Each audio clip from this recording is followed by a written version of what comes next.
turbine on my property, and I got a small amount, and if they're still generating power in 41. I don't know, when I'm 83, they're gonna give me another pittance, but that still won't affect the way I vote. If you have no objection. If you do, then I'll. I think just having town board members vote on this that are connected to it, it opens the whole thing up to legal interpretation. I think it's a really bad idea for people to do that. This is a pretty serious thing here. We're not talking about new school bus. We're talking about something that impacts people directly. And to follow that up, I think the 1,500-foot safety setback to a non-participating residence is incredibly, it's a horrible thing. I mean, right now we have 420-foot turbines and the setback is 1,500 feet. And I think it's irresponsible to allow the developer to continue to have a 1,500-foot setback on a 650-foot turbine. So common sense would tell you if you have 420-foot high turbine at 1,500 feet, a 650 should be around 2,500 to 3,000 feet for a safety setback. And I know they don't want to hear that, but that is the right thing to do. 1,500 feet is, it's inadequate and it's unsafe.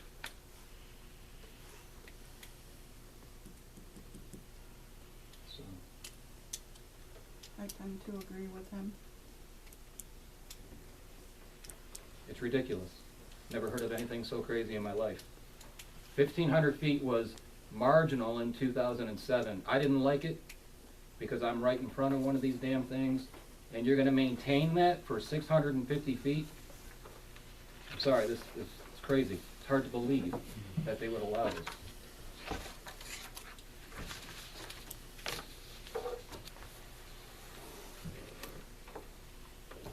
Thanks, Hans. Anybody else? You're welcome.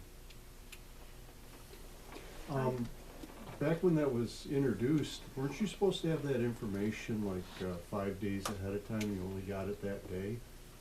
Reviewing all the information pertaining to that 650-foot tower? Or is Yeah, that that wasn't this board, that was last year's board, so yes, they did not. Yeah, so wouldn't that kind of negate the vote because you didn't have a timely, it wasn't, the information wasn't given to you, what was it, 5 days ahead of time? You're the lawyer. I have no idea. Short answer, I'll give you a lawyer-like answer, probably.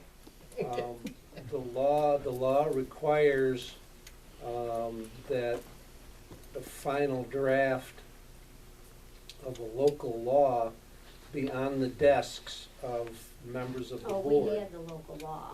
at least 5 days prior to a vote. We had that.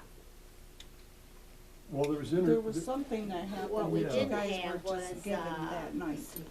the seeker information. We had the local law.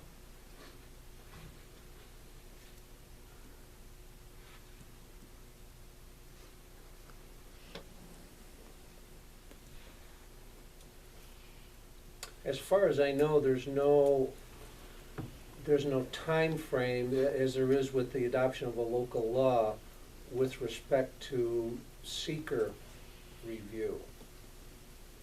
I mean, typically, boards will adopt seeker in the same night that they consider the local law.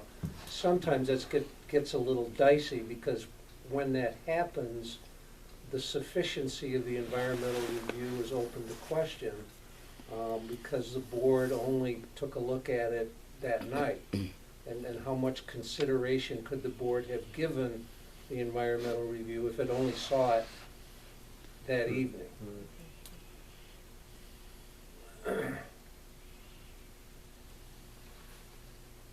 It just seems that the information, the whole package that should have been introduced 5 days earlier, some of that information didn't come until that evening. I remember the discussion It for, was the people? seeker information. What's Their that? It was the seeker information, their backup documentation is what was missing. What I didn't get. The other board members may have gotten it, I didn't get it, so I can't speak for everybody else, I don't know. And I got it, I didn't get it that night, I got it that I morning, remember what you're saying. Sure. and I took the time to read it.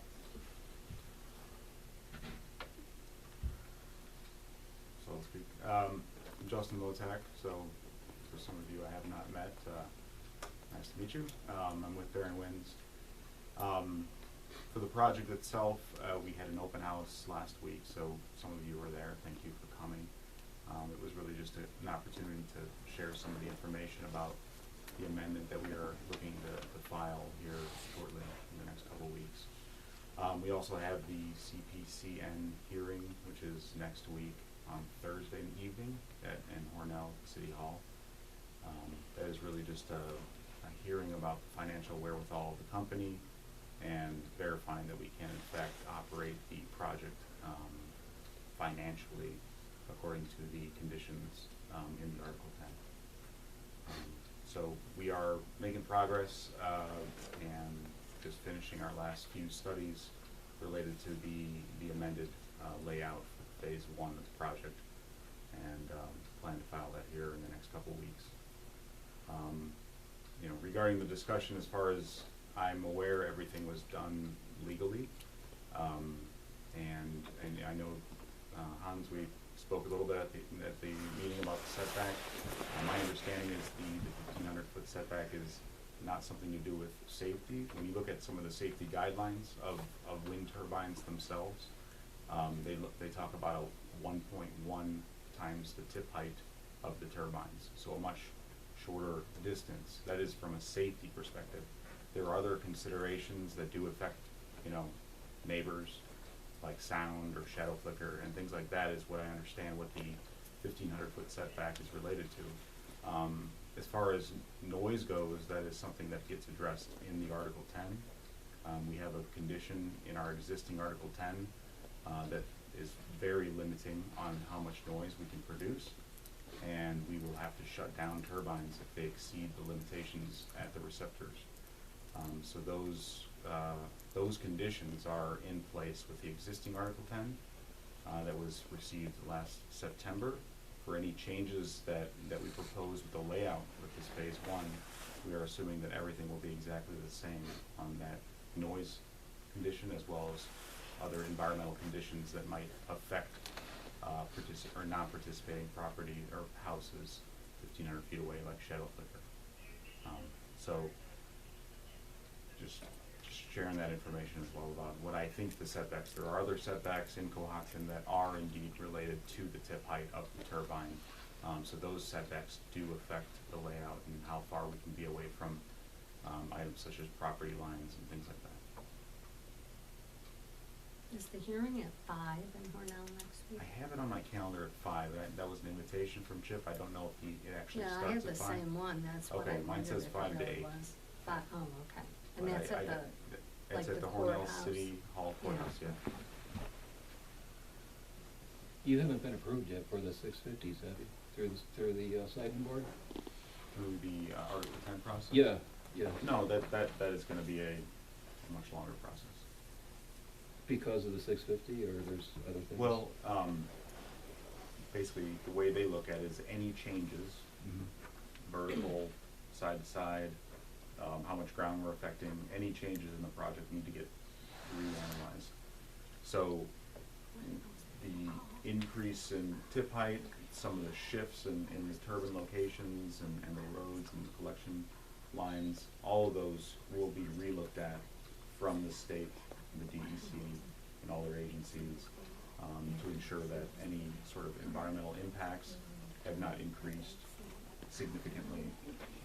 So that's really what they'll look at. When do you expect that to get approved? Our estimate is 6 months, but the process is not a defined process. It's when you file a normal Article 10, they have like a 12-month period after they've accepted your application. With a amendment, there's not a clear guideline. Plus, there is some talk at the state level right now that they're potentially changing some of these ways that they're doing things on the process side, so I don't know how that will affect timelines. Well, I know increasing the setback to, say, 2,500 feet or 3,000 is, you know, something you guys are gonna fight pretty vehemently. But I go on record to say 1,500 feet is way too inadequate. It was a big deal in 2007 when we got to 1,500 feet. And now we're going up 230 feet, and we're gonna maintain the same setback? No, it doesn't make any sense. It really doesn't. Yeah, and I understand, I mean, it seems logical to think that a taller turbine is louder. Some of the turbines I think you guys already have in the town are unfortunately very loud from relative to other machines and designs out there. They're not that tall though, so newer technology has gotten quieter. It also has gotten a lot more advanced as far as its ability to control the noise output. It does affect the power output, so when you make it quieter, you lose power. But those features are advancing every year. Same with shadow flicker. There's a new technology that they put on the turbine that senses the sunlight. It knows which receptors are nearby. It detects when the sun is coming and when that shadow flicker, depending on the time of day, should be hitting the house. And we would be able to monitor that and control that. Yeah, I mean, sound to me, I mean, another 1,000 foot in setback isn't really gonna make the thing that much quieter, in my opinion. I'm more concerned about the safety, of course, ice throw, but resale value of your house. I mean, you know, 1,500 feet, nobody in their right mind is gonna wanna buy a house that's right 1,500 feet away from one of these things. Nobody. I mean, unless you're giving it away for 25%. So the farther you can get these things away from non-participating landowners, the better. Because no one's talking about loss of value of a house around here. You know, it's not, you guys don't talk about it. No one wants to talk about it. They all go to their studies and say, oh, this is what the study says. I can guarantee you, no one's gonna move out here to live next to one of these things. So, the farther you can make that, you know, that distance, the better. You don't have that many houses to really, you know.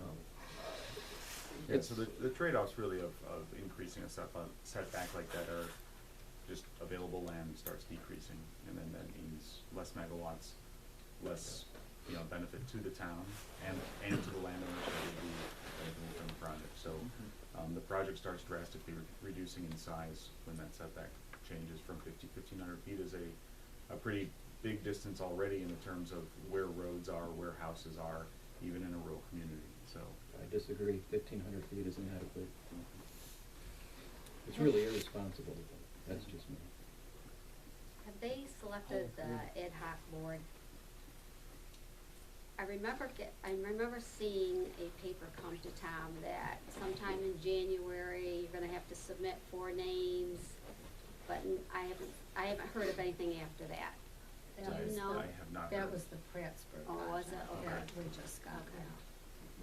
Yeah, I'm not even sure who the judge is on this hearing for the CPC, and I think it was Judge Costello who we had throughout the Article 10 process, and I would assume it would still be him for any amendment, but I don't know that for certain. Okay.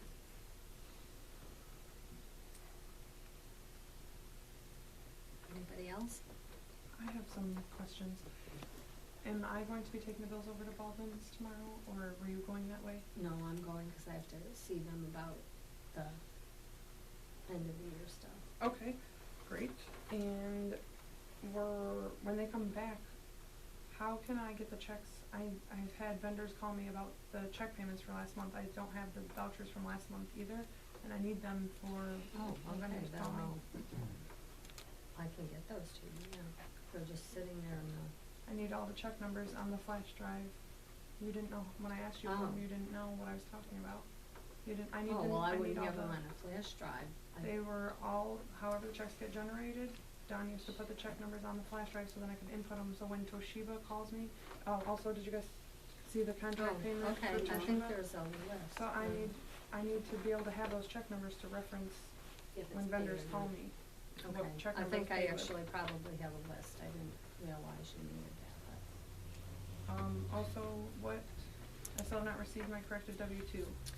Don was supposed to be in as you know, last week, and he canceled, and he was supposed to be in this morning, and he couldn't get out of his driveway. So he is coming in, today's Tuesday, Thursday, or Friday, he told me. He will Okay. definitely be in, and I, When I contacted the IRS, they said that if I didn't get it today, that they would reach out to you within 10 days. There was one other thing, but I've lost my train of thought. I think that's all I had.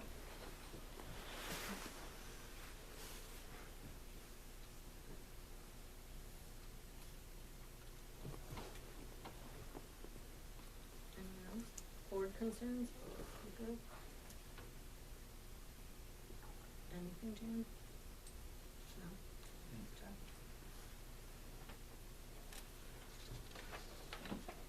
Okay, I'm gonna make a motion that we go into executive session to discuss